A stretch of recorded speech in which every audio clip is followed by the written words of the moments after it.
Welcome Strategy Battle Gamers to another great British Hobbit League video. You're here with GBHL James and GBHL Jamie, and we're going to be looking just sort of like all the little rules that have changed, just tying up all the loose ends. Yeah, this has been part of a video series that we've been releasing, which has covered the changes from the Lord of the Rings Strategy Battle Game rules to the Hobbit Strategy Battle Game rules, as well as some of our thoughts and how it's been received on the circuit.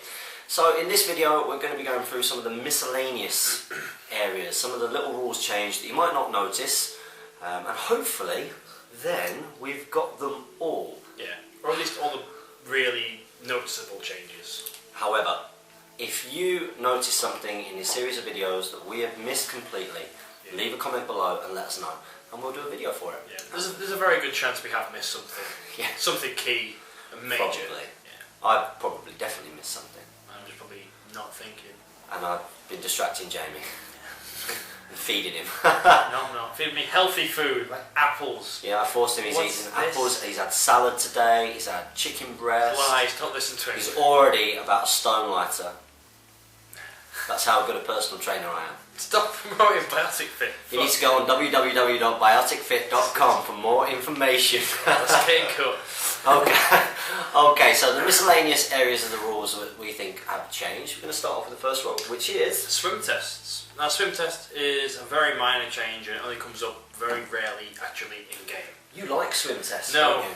No, don't check out the battle report, don't do anything. Check out that battle report. It's Goblins versus Rohan at 350 points, I believe, and as you find out that Jamie likes to go swimming, but he can't necessarily swim. Yeah, just like to How many did River kill? I think he killed 5 or 6. That was awesome. It was crazy. It was awesome. So what are the changes? The changes are they're the changes towards your negatives, or your modifiers for swimming. See, the actual chart itself remains the same, that on a 1 you die with no saves. Horribly. 2 to 5 you can swim but half distance, and on 6 you swim strongly and make your full movement through the river. How did it used to be? That's what it used to be like. That's the same. The only change is the modifiers. Basically, you get +1 for being mounted now. I don't think that used to be a rule. So that's good. So that's good for you. Me. Yeah. -1 if the model is equipped with heavy armour or dwarf armour. That makes sense. That makes sense. I think it used to be -1 for heavy armour and -2 for dwarf armour or heavy dwarf armour. You get another -1 for having heavy dwarf armour, so you still get your -2 for heavy dwarf armour. So it's cumulative? Yes, yeah. If you're carrying a shield, you get -1, and if you're carrying a banner, you get -1.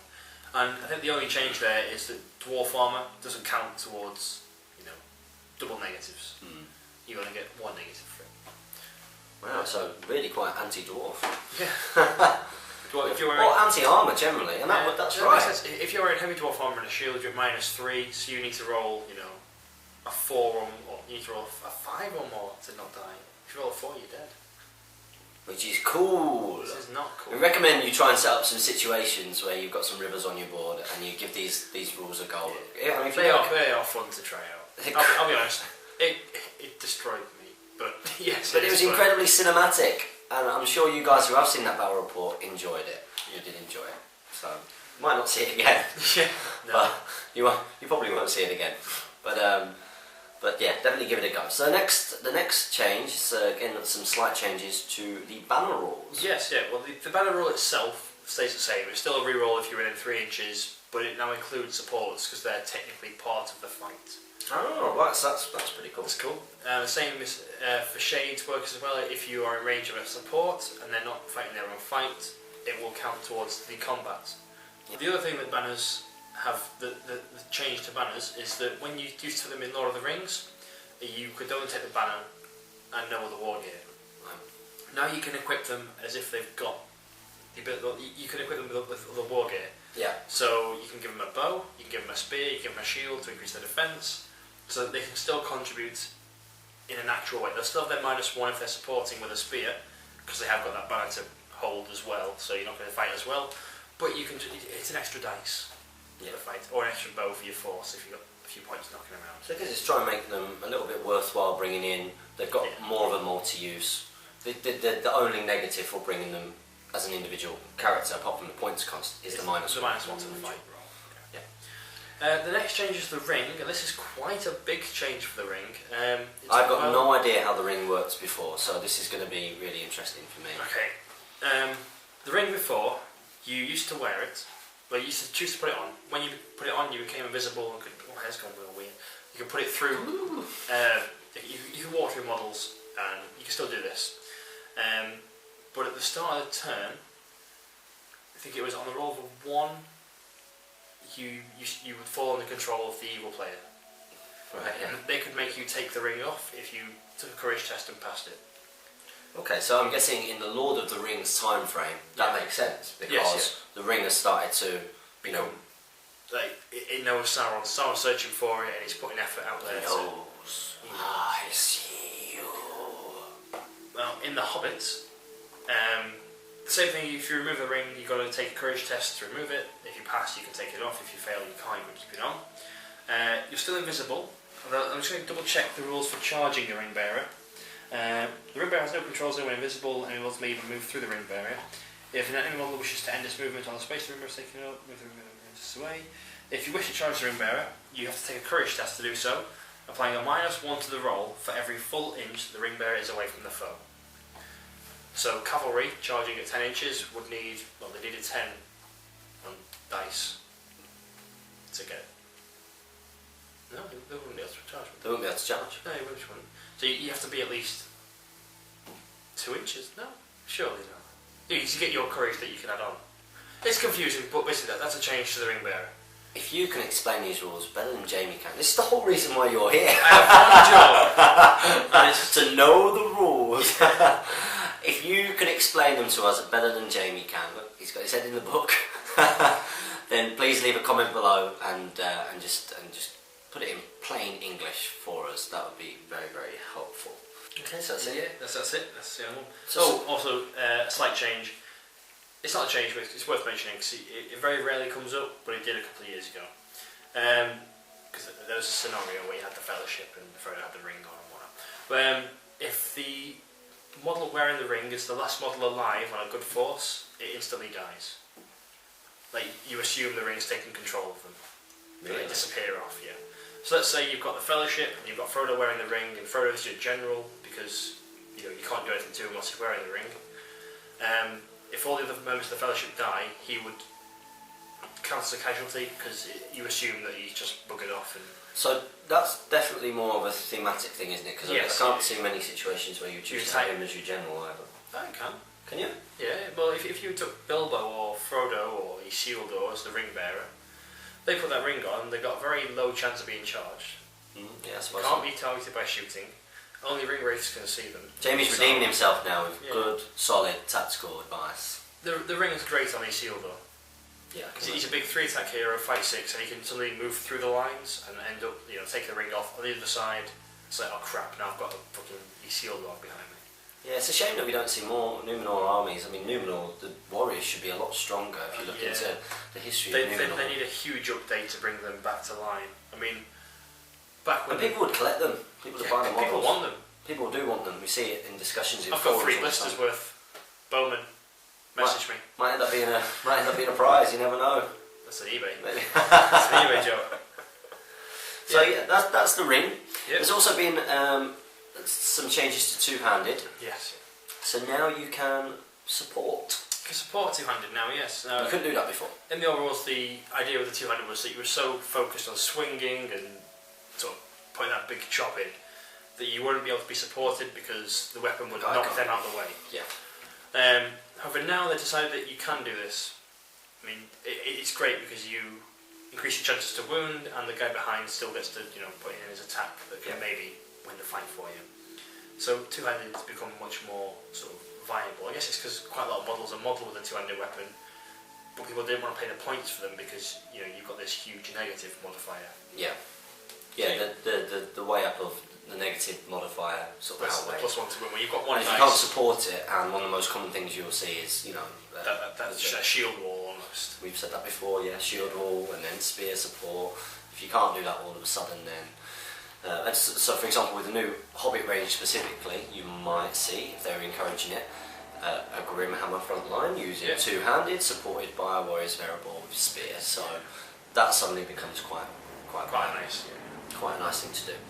And also, there's been some changes to courage. Yeah, courage. For courage tests, it's exactly the same as it was. You know, you add your courage to the dice rolls, and you've got to beat 10 to pass the courage test.